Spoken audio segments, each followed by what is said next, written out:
एक समय की बात है, गांव में राहुल नाम का एक लड़का रहता था।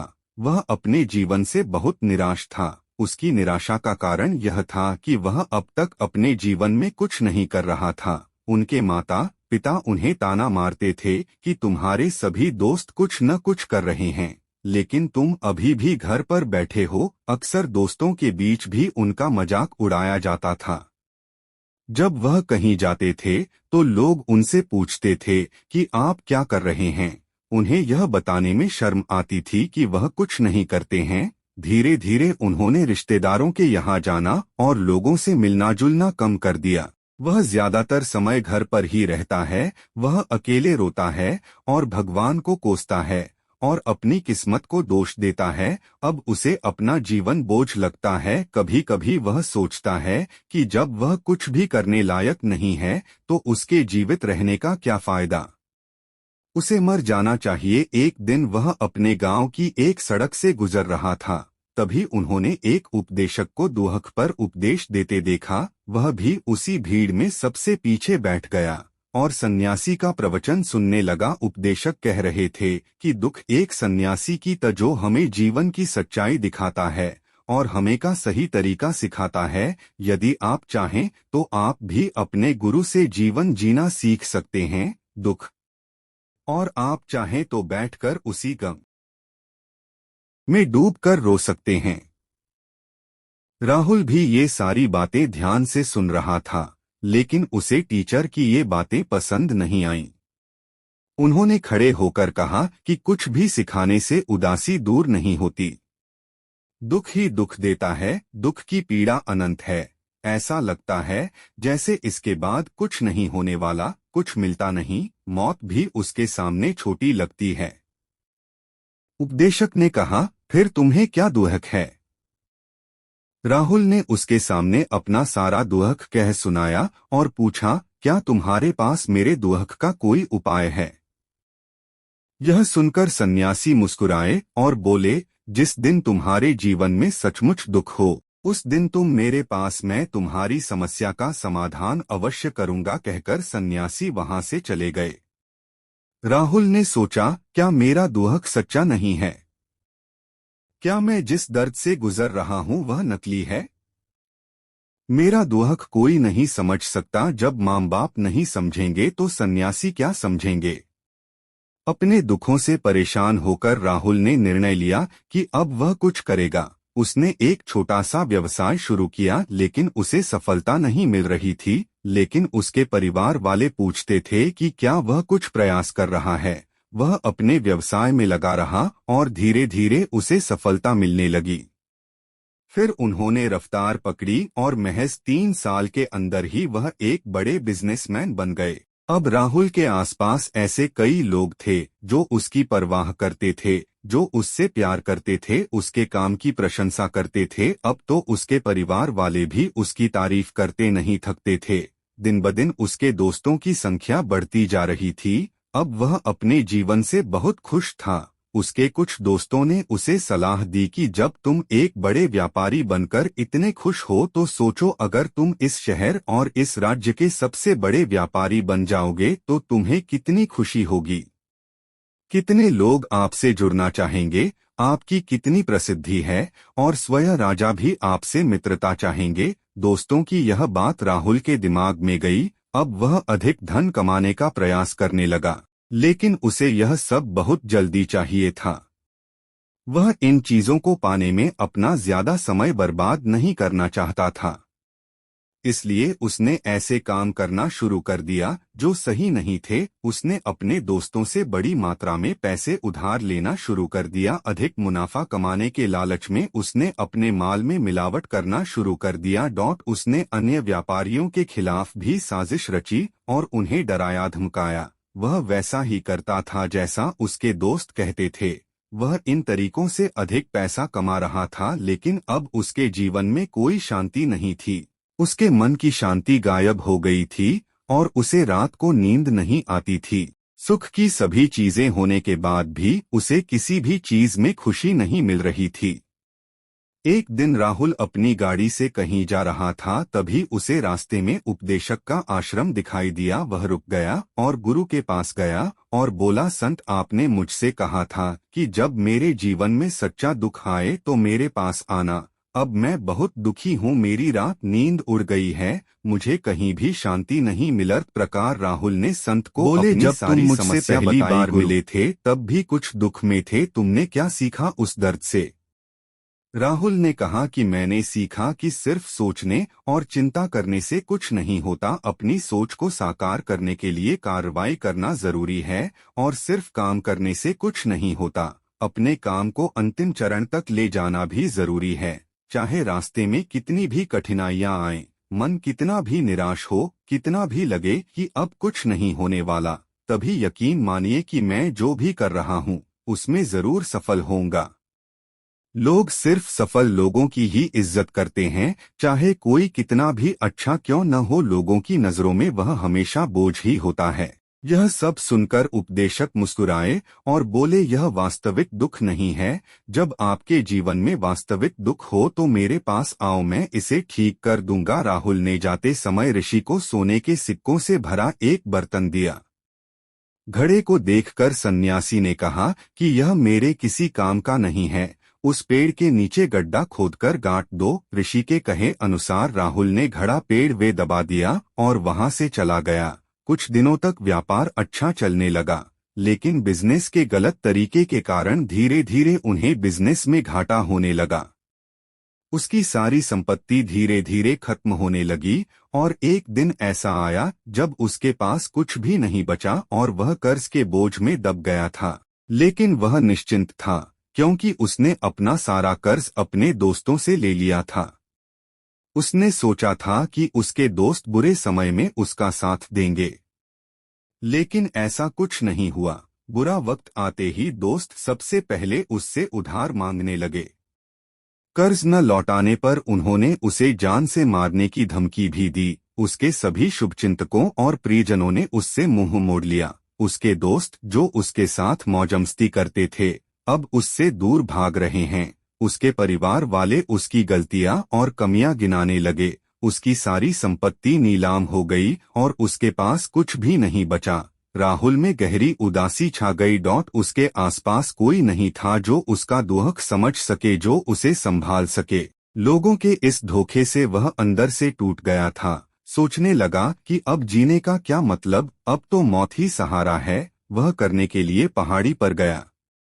तब उसे याद सन्यासी ने उससे कहा था कि जब तुम्हारे जीवन कोई वास्तविक दुख हो तो मेरे पास आना। राहुल ऋषि के पास गया और अपनी सारी व्यथा बताई। आंखों में आंसू भरते हुए उसने कहा, ऋषि कृपया मेरे दुख का निवारण करें। सन्यासी ने कहा कि जब तुम्हें जीवन में वास्तविक दुख हो तो मेरे पास आना, मैं उसे अवश्य ठीक कर दूंगा। राहुल ने कहा कि इस समय मेरे जीवन में जो हो रहा है वह दुख नहीं है, आखिर वास्तविक दुख क्या है?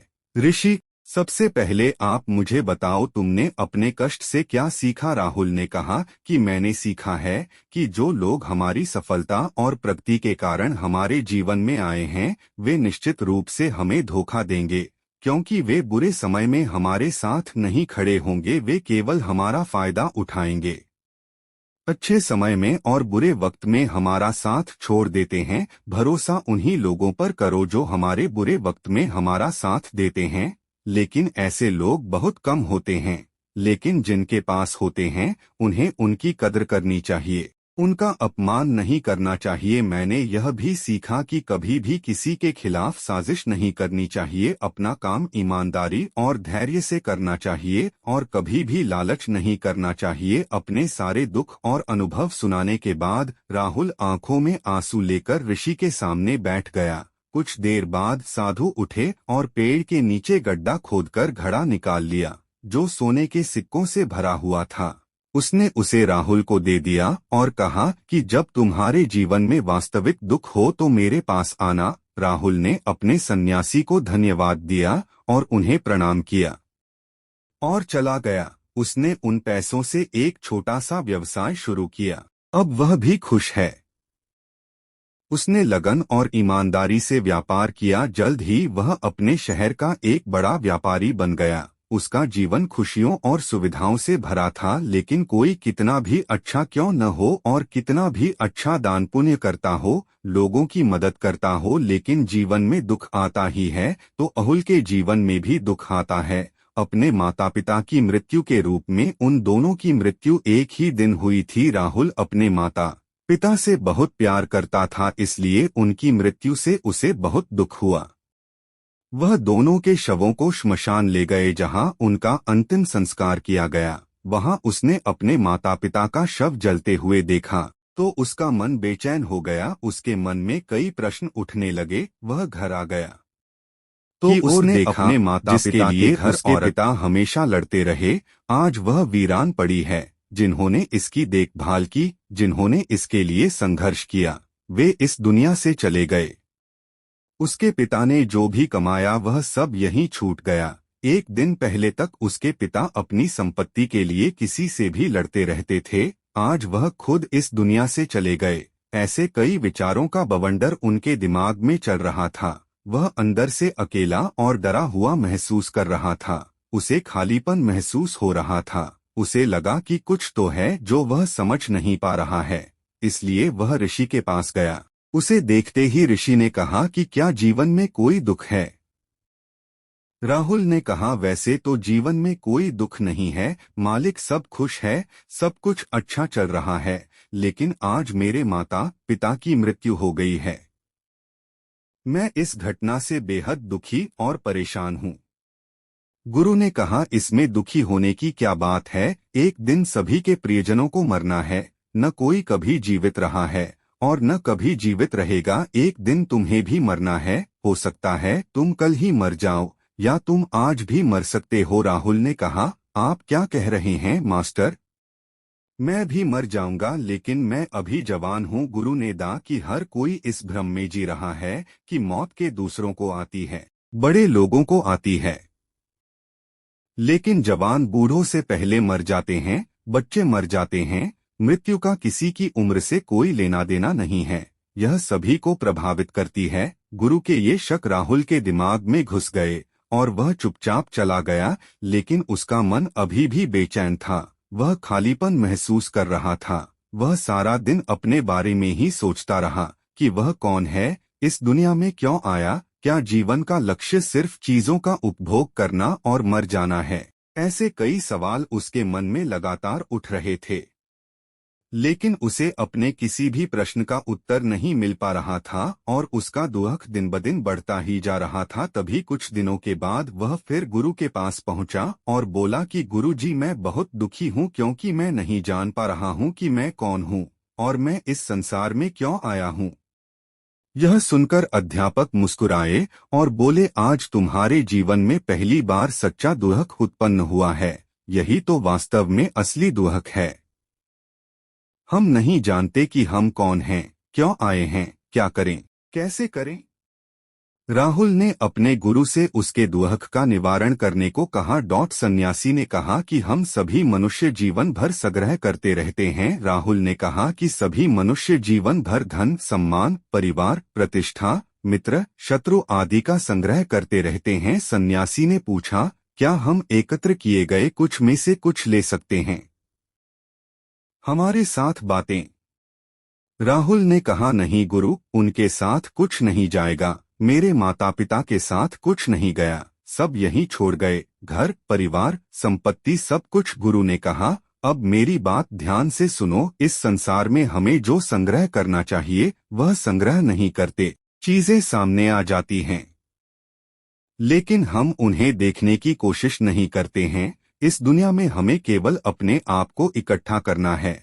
हमें खुद को इकट्ठा करना है ताकि हम एकजुट हो सकें, ताकि जब हम मरें और खुद को पहचानने में सक्षम हो सकें तो हम अंदर से विभाजित हो जाएं। हम प्रेम, घृणा, क्रोध, ईर्ष्या, क्रूरता, धन, पद, प्रतिष्ठा, सम्मान, पहचान, धर्म, जाति, ऐसी सैकड़ों, हजारों चीजों और इच्छाओं में विभाजित हैं। हम विभाजित हैं और टुकड़ों में जीवन जी रहे हैं। इस विभाजन के कारण हमारी चेतना कभी एक नहीं हो सकती। हमारी चेतना शक्ति बिखरी हुई है, इसलिए हमारे पास इतना समय नहीं है, इतनी ऊर्जा नहीं है कि हम पलटकर अपने भीतर देख सकें। दरअसल धन, सान और सुविधाओं की कमी को लोग दुख समझ और जीवन भर जो लोग दुख कहकर रोते रहते हजार, उसका समाधान नहीं मिल पाता। क्योंकि जिसे लोग दुख कहते हैं वह वास्तविक दुख नहीं है, यह सिर्फ एक आदमी की इच्छा है। उसकी इच्छा है जो अपूरणीय है, इसीलिए यहाँ व्यक्ति को कभी दुख नहीं मिला। ऐसे दुखों का समाधान इसलिए इन सब से परे, यदि आप अपने दुखों का अंतिम समाधान चाहते हैं तो सबसे पहले अपने आप को इकट्ठा करें। अपनी ऊर्जा को इस दुनिया से हटा दें और इकट्ठा करें और खुद पर ध्यान केंद्रित करें। खुद पर ध्यान केंद्रित करें। मौत से पहले खुद को जानें, बिखरे नहीं। राहुल ने कहा, तो गुरु, चाहे हम इस दुनिया को छोड़ दें, अपनी सभी इच्छाओं को मार देना चाहिए, किसी से प्रेम नहीं करना चाहिए, धन का संग्रह नहीं करना चाहिए, सम्मान की आशा छोड़ देनी चाहिए। सन्यासी ने कहा कि बिखरे हुए मनुष्य से भावनाएं, इच्छाएं और इच्छाएं ऐसे ही निकलती हैं जिस प्रकार पहाड़ से गिरता हुआ पत्थर, जिस पर पहाड़ का कोई वश नहीं होता सिवाय देखने के, परेशान होने के और कुछ खोने के, उसी प्रकार बिखरे हुए मनुष्य की इच्छाएं अनियंत्रित और कष्टदायक होती हैं। उसका अनियंत्रित मन इच्छाएं और कल्पनाएं करता रहता है और इससे दुख होता है। लेकिन जब कोई व्यक्ति एकत्रित हो जाता है तो वह जो कुछ भी करता है वह उसके नियंत्रण में होता है। फिर उसकी इच्छा से इच्छाएं भी उत्पन्न होती हैं। राहुल ने कहा कि आपने मेरे सच्चे दुख का निवारण कर दिया। बहुत बहुत धन्यवाद। अब से मैं खुद को संभालने की कोशिश करूंगा। सन्यासी ने कहा कि मानव शरीर में ऊर्जा और शक्ति बहुत है, लेकिन वह बेकार के कामों में बंटा हुआ है, बेकार की चीजों में लगा हुआ है।